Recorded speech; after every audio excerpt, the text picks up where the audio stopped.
harus komit, kerja menurunkan angka. Hari yang ditunggu-tunggu oleh seluruh pegawai ASN dan TKS yang bekerja di lingkup pemerintah Kabupaten Musi Banyuasin dalam menyambut Hari Raya Idul Fitri 1442 Hijriah yaitu THR. Pemerintah Musi Banyuasin telah menganggarkan sejumlah biaya sebagai dana tunjangan Hari Raya bagi pegawai ASN maupun non-ASN yang ada di lingkup pemerintah Kabupaten Muba. Kepala Badan Pengelolaan Keuangan dan Aset Daerah Kabupaten Muba, Mirwan Santoso mengatakan, saat ini Pemkab Muba telah menganggarkan sekitar 33 miliar rupiah lebih untuk sekitar 7.000 lebih pegawai ASN dan 5,5 miliar rupiah untuk 11.022 tenaga TKS, ditambah 487 juta lebih untuk sekitar 120 orang tenaga PPPK. Mirwan juga mengatakan dana tersebut akan segera dicairkan di awal bulan Mei dan pihaknya tinggal menunggu persetujuan dari Bupati saja.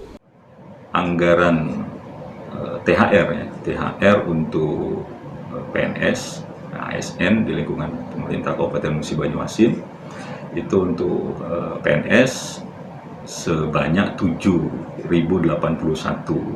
pegawai.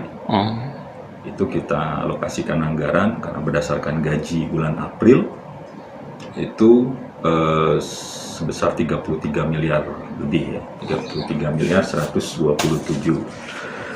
juta ya, jadi untuk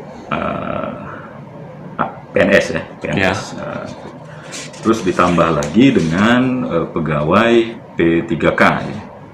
Jadi P3K ini adalah pegawai dengan perjanjian kerja, pegawai pemerintah dengan perjanjian kerja itu sebanyak 129 pegawai sebesar 487.330.067 rupiah.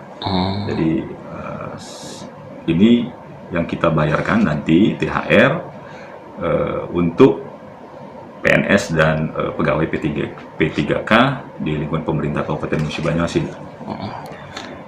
Ini dasarnya ini adalah PP nomor 63 ya, tahun 2021 tentang pemberian tunjangan hari raya dan gaji ke-13 kepada aparatur sipil negara. Ruzi Iskandar, PAL TV.